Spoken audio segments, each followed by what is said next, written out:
Сиз менен жеке жолугушуу мүмкүнчүлүгүнөн пайдаланып, суроолорду, сунуштарды берип алайын деген.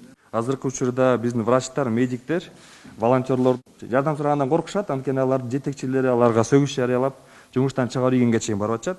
Ошондуктан сизден суранат элем, өзүңүз жеке кепилдик алсаңыз, сиз соцсеттер аркылуу, соц тармактар аркылуу, Facebook, Instagram, Facebook болуп атыш керек. Өзүңүз прямой эфирге чыгып, эл менен дагы түздөн-түз баарлашсаңыз, менин оюмча көптөгөн жакшы маалыматтарды, сунуштарды угат элеңиз. Муну Михаил Саакашвили, Никола Пашинян, Армения президенттери, премьерлери почти күндө кылышат. Анан эл менен тыгыз байланышта да. Анткени көпчүлүк элдин ошо көйгөйү сизге суроо бере албай, сизге сунуш айта албай, сизге ошо жете алышпайт да. Бирок азыр технологиялар буга уруксат беришет. Урматтуу Сооронбай Шарипович, урматтуу өкмөттүн аппараттын мүчөлөрү, урматтуу ыктыярчылар.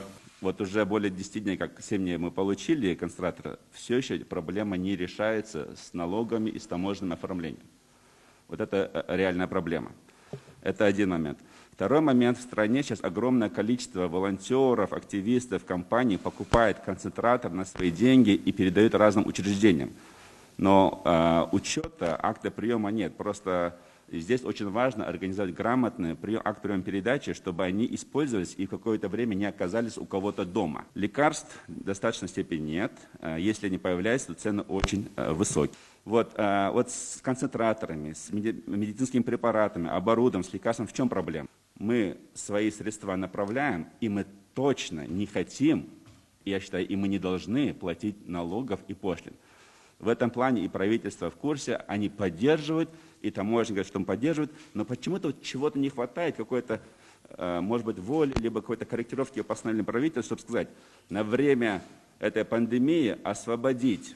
У людей появляется очень много депрессии, апатии, невроз, психоз, агрессия.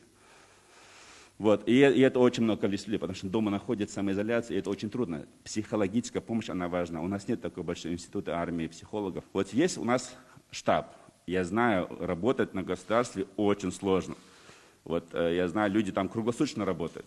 Если частная компания, мы там хоть отдыхаем и спим, но госслужащие, им сложно, я это все понимаю, признаю. Круглосуточная работа очень сложно. Государственный штаб есть. Много есть частных штабов, но здесь не хватает координации.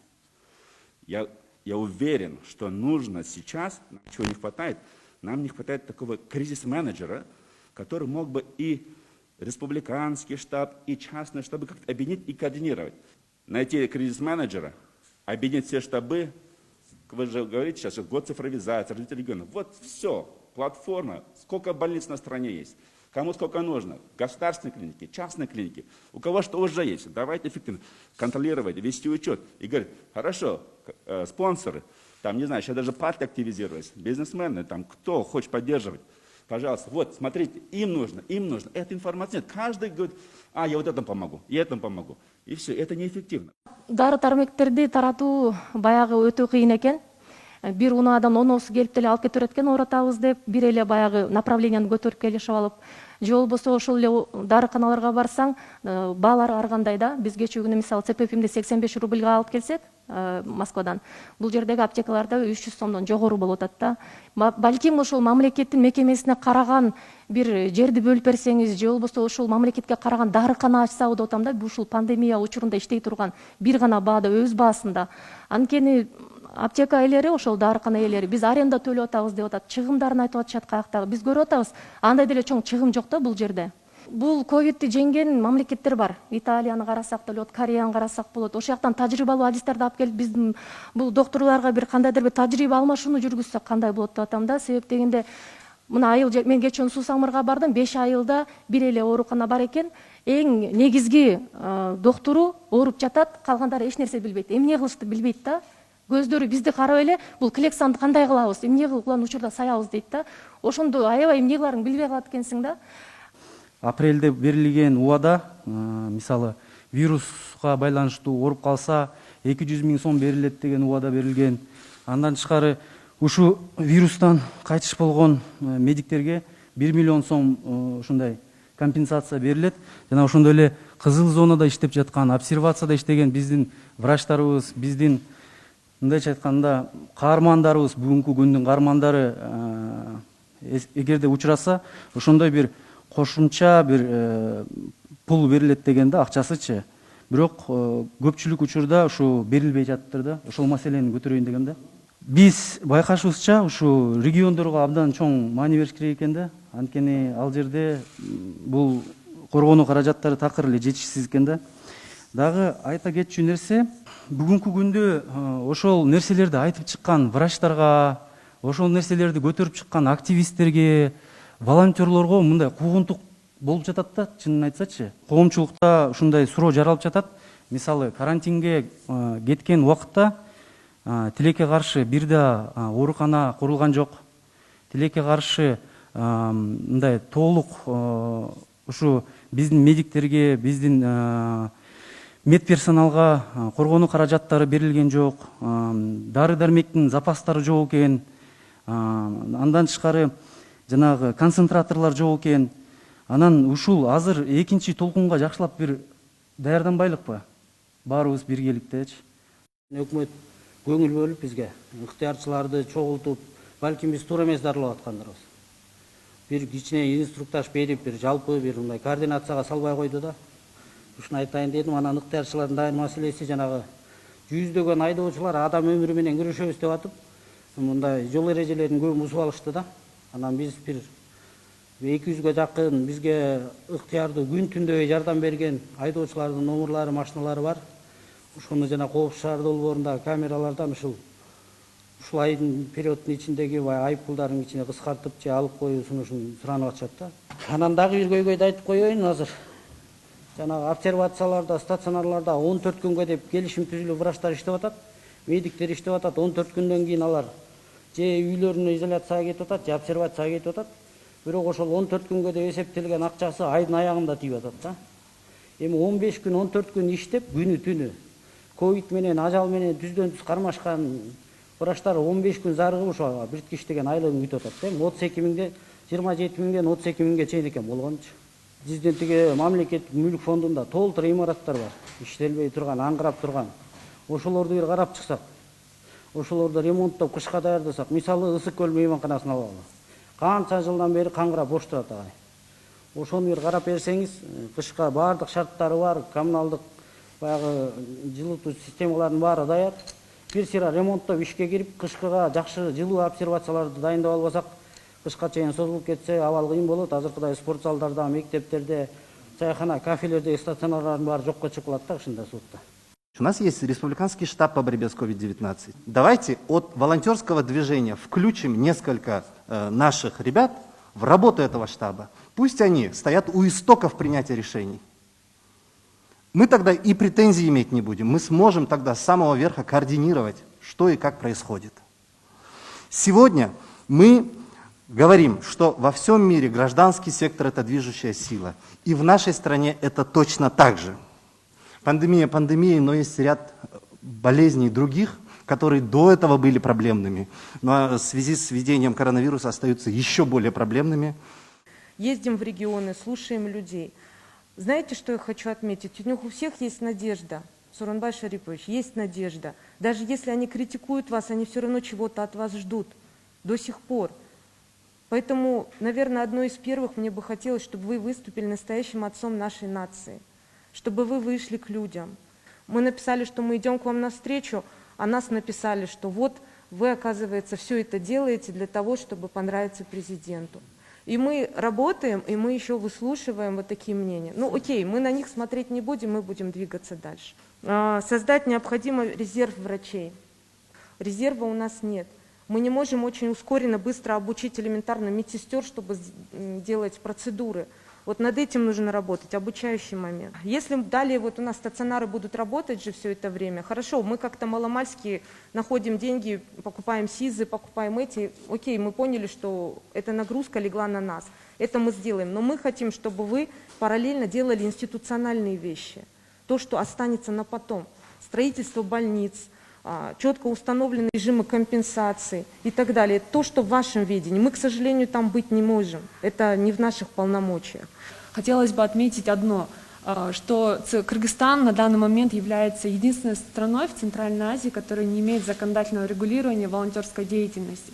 У нас очень много волонтеров, у нас очень много волонтерских организаций, особенно последние несколько лет это активно видно, и волонтеры развиваются в различных сферах. Но, к сожалению, статус волонтерства не признан на сегодняшний день, и вот как много вопросов поднимается по поводу координации.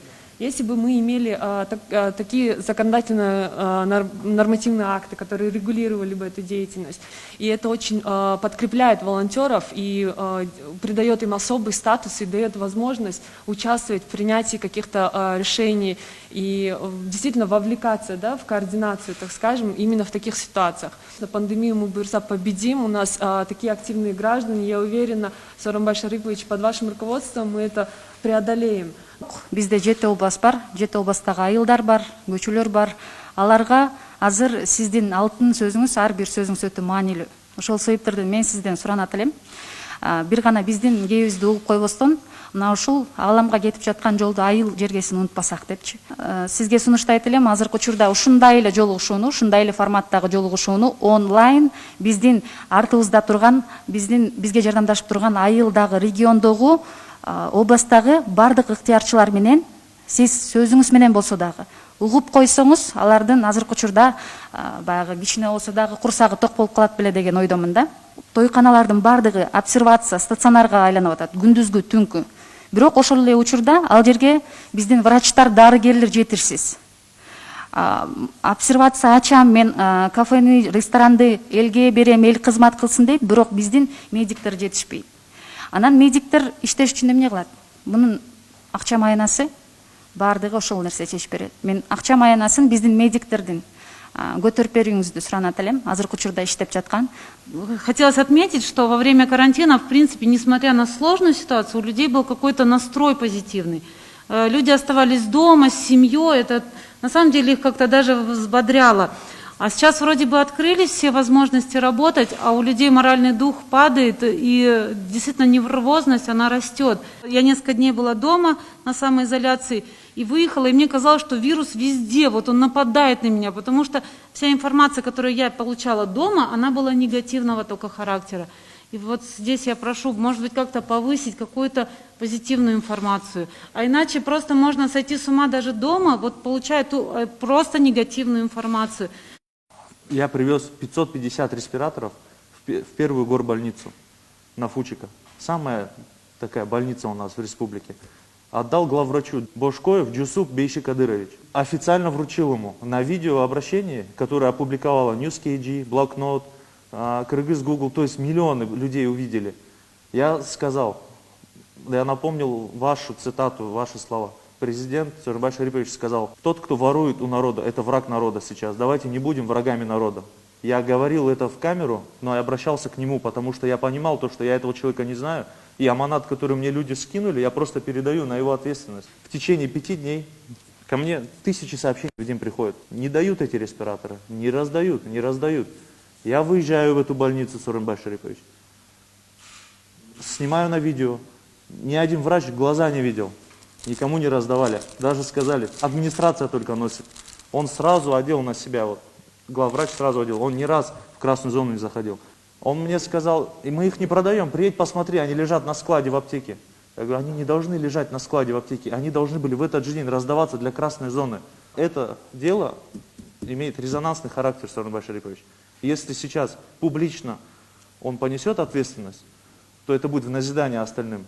Врачам нужна поддержка не только на работе, но и дома. Сейчас очень много наших врачей или сами заболели, или находятся сутками на работе и не могут заниматься бытовыми вопросами дома. Хотим запустить проект, в котором каждый врач, у которого дома остались маленькие дети или пожилые родители, смогли получить помощь от народа в виде покупки продуктов, приготовления еды, помощи по хозяйству. У медиков нету вот этой вот маски, вот этих вот перчаток и вот обычной воды. Этого нет. Нам звонят, говорят, что у нас нету воды, принесите нам, пожалуйста, воду, мы хотим пить. Принесите нам салфетки, чтобы мы стирали пот с лица. Это просто стало чем-то нормальным. Мы ни на кого уже не обижаемся, мы на это даже не обращаем, никого не критикуем. Если аким района городского не исполняет свои обязанности, как он их должен исполнять, люди никогда не скажут, что это аким виноват в чем-то, потому что они не имеют представления, как государственная машина работает. Они скажут, что президент не доглядел. Когда открылись стационары в городе, у них не было элементарно измерителя кислорода в крови. Это вот маленькая такая штучка, пульс-оксиметр называется. Без нее ни один врач не может никакие назначения делать ни одному пациенту. И я бы хотел сказать, что сейчас вся вот именно работа государственных органов смахивает на то, что это какая-то операция по дискредитации президента.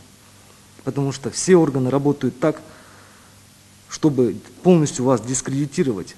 Наверное, в новом году нужно расширить эпидемиологические и инфекционные факультеты для медвузов. Я думаю, вот это сейчас очень актуально, потому что мы столкнулись с нехваткой специалистов и экспертов.